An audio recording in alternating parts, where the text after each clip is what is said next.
Sekarang cuma nambah 200 ribuan lu bisa dapat Daxa M64 yang Ultimate. Jadi ini adalah versi upgrade-nya dari yang klasik awal tahun rilis dan jadi jawaban buat pecinta M64 yang pengen wireless-nya. Sekarang ya udah ready ya. Ini menarik buat lu yang pengen bangun keyboard lagi di akhir tahun 2022 cuy. Sekarang cuma beda ya di harga ya sejutaan doang. Lu bisa dapat M64 yang Ultimate-nya versi wireless ya. Dan gua akan bahas apa aja yang menarik dari keyboardnya ini. Tapi sebelum itu gue perlu memperkenalkan diri dulu. Jadi di sini ada gue Aldi dari channel Nyantai dan selamat datang semuanya di channel teknologi yang mungkin bisa kalian temuin di video pendek kita ya. Jadi di video kali ini kita bakalan bahas keyboard minimalis ya si Daxa yang satu ini. Oke? Jadi apa yang baru nih? Ya sebenarnya nggak cuma dari ya Ultimate-nya aja yang punya artian wireless-nya. Namun ada beberapa hal yang diubah juga dari seri klasiknya. Tapi kekurangannya lagi, untuk sebuah keyboard mechanical wireless si M64 ini, mereka ini nggak punya tempat buat naruh dongle-nya. Serta dongle-nya sendiri nggak punya nama khusus nih. Jadi itu yang perlu banget kalian ketahui dari setelah beli dan ngebangun keyboardnya, malah kecampur dongle-nya bareng sama perintilannya ya. Yang maksudnya itu hilang cuy. Cuma kalau udah hilang sih ya masih bisa kepake juga kok. Kabelnya tentu bisa pakai sama pakai fitur Bluetooth-nya yang bisa gunain ke 3 mode device yang bisa lu pairing sampai ke smartphone juga. Caranya simple aja, kalau mau ganti modenya tinggal pencet Fn plus ZXC untuk mode Bluetooth-nya dan Fn plus V untuk mode wireless-nya lagi. Lalu selain dari keyboardnya yang udah short facing juga dari bawaannya dan menjadi salah satu opsi short facing 64% terbaik pada seri klasiknya, kali ini mereka juga membawa keycap seri profile buat yang Ultimate-nya. Jadi cocok nih, udah pakai short facing dan sekalian nunjukin juga kalau si keyboardnya ini udah nggak interference lagi. Jenis-jenis keycapnya tetap sama aja, masih dari style gitu ya, mirip sama XDA-nya, pakai bahan PBT juga yang cukup tebal jadi nggak tembus sama LED-nya. Cuma memang basic aja sih dari bentukan sama stylenya, nggak ada style unik dari keycapnya pula, kecuali aksen merah Daxanya ini yang udah dipasang ke bawahnya ya lu bisa ganti ke warna standarnya yang lu didapetin di paketannya juga. Dan walaupun layoutnya ini keyboard Windows banget ya, tapi lu masih bisa gunakan di ekosistem Mac juga. Jadi aman lah buat kalian yang nggak pakai Windows. Kalau ngomongin casing juga masih sama, pakai case plastik ABS punya dengan 2 pilihan warna. Kalau yang gue dapat ini dia pakai case warna hitam ya, udah oke juga. Cuma ya gue lebih suka sih kalau ini diganti ke sandwich akrilik, mungkin bakalan lebih menarik. Soalnya buat case yang seperti ini kayaknya udah mulai kurang ya. Jadi semenjak Rexus juga udah keluarin jenis case lainnya ya, kayaknya kayak gini udah kurang aja gitu gue sukanya gitu.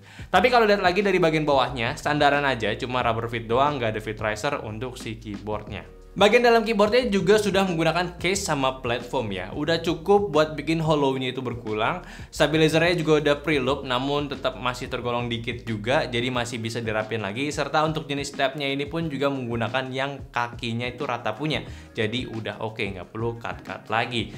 Namun yang uniknya di sini untuk switch plate itu udah nggak pakai yang metal lagi, diganti pakai yang polikarbonat punya. Cukup unik memang untuk mempengaruhi sound profile si keyboardnya ini. Kalau switchnya sih gue pilih di sini pakai Gateron Pro Milky Yellow ya, yang linear feel-nya yang smooth lah gitu ya. Serta untuk pilihan lainnya pun keyboard ini juga menawarkan ada Gateron Pro Red sama JWK T1 yang biru. Nggak ada tuh switch standaran lagi, switch Gateron yang biasa atau bahkan yang automunya. Buat sound profile keyboard ini sih sebenarnya gue udah cukup suka. Cuma memang masih ada rasa mushi-mushi beceknya gitu ya. Tapi setidaknya udah kerasa lah tokinya. Tapi yang sebenarnya jadi concern gue itu ya leaningnya si keyboard ini yang menurut gue agak sedikit tinggian ya. Jadi buat ngetik-ngetik itu rasanya agak nggak biasa buat row bagian atasnya. Lebih keseringan yang pakai keyboard yang datar soalnya gue.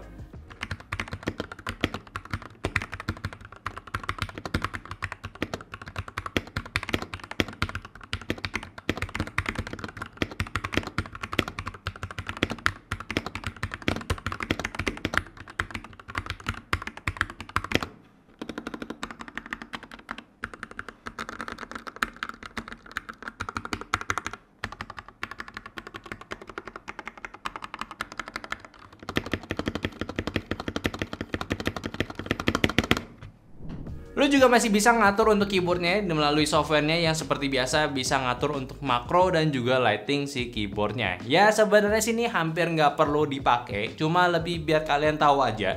Soalnya sih ya dari keyboardnya aja udah cukup, lu bisa cek baterainya pakai keyboardnya langsung ya. Dengan tombol Fn sama backspace nanti bakal nongol indikator 1-10 yang menurut gua itu lebih intuitif aja informasinya.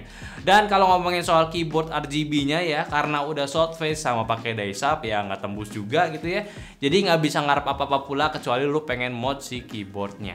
Soalnya warnanya tuh ya jadinya nggak pop up cuy. Sisanya sih buat mod di keyboard ini ya masih bisa banget, masih sama kayak seri pertamanya yang kabelan punya. Lu bisa banget custom keyboardnya sesuka hati ya. Dengan base yang udah sangat oke juga, ada platformnya, terus ada plate-nya itu pakai polikarbonat ya, short facing juga, 5 pin lubang hot swapnya, tinggal ubah-ubah aja deh sama yang kalian mau.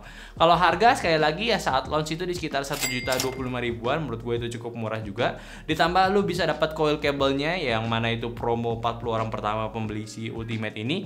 Jadi ya lumayan cepet-cepetan aja cuy. Harga ya 200 sampai 300 naik dari buat wirelessnya doang, menurut gue sih ya masih worth it lah ya.